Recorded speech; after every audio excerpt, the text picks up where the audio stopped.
ज्ञापन दिया है यहाँ कुरुक्षेत्र के एडीसी को जाट धर्मशाला से और सेक्रेटरीट तक का जुलूस निकालने के बाद, और उनको बता भी दिया है कि हमारी क्या क्या मांगे हैं। बहुत सी स्टेट सरकार के संबंधित हैं, कुछ सेंट्रल सरकार के संबंधित हैं। तो उसका 23 मार्च तक का हमने टाइम दिया है कि या तो 23 मार्च तक हमारी समस्याओं पर विचार हो जाए, और वरना 23 मार्च को जो अगला फैसला होगा वो कड़ा फैसला होगा। डीसी साहब ने क्या आश्वासन दिया है?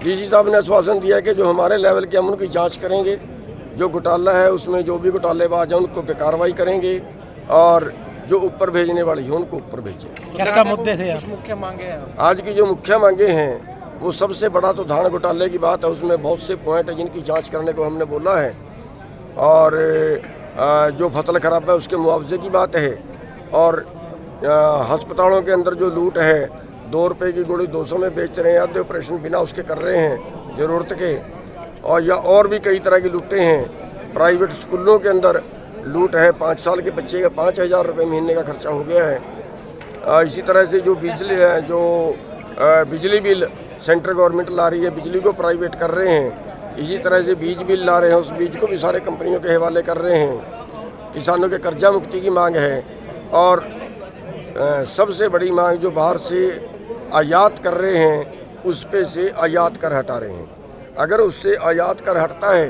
तो इसका मतलब ये है कि भारत का उत्पादन और सस्ता होगा, और अगर और सस्ता होता है तो फिर यहाँ की खेती का, यहाँ के किसान का तबाह होना तय है। तो ये कुरुक्षेत्र के अलावा और कहीं पर भी प्रदर्शन था, ऐसे ज्ञापन सौंपा गया? हाँ, भी रेवाड़ी में सौंपा गया है, करनाल में सौंपा गया है, 16 तारीख को यमुनानगर में है, 20 तारीख को कैथल में है, उसके बाद कदम दर कदम सारे जिलों में करेंगे। 23 मार्च को में भी कोई बड़ी रैली जो 23 मार्च के अंदर पिपली के अंदर बड़ी रैली है शहीद भगत सिंह के शहीदी दिवस पे, क्योंकि उन्होंने समाज की समानता के लिए लड़ाई लड़ी थी, फांसी पे चढ़े थे, ना कि राज बदलने के लिए।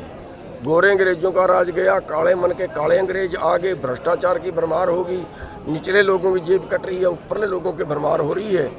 तो उस चीज़ का मुकाबला करने के लिए जो है हमने उनके शहीदी दिवस पे बड़ा प्रोग्राम रखा है, और अगला निर्णय कि हमने क्या लड़ाई देश के अंदर शुरू करनी है 23 मार्च को ही लिया जाएगा।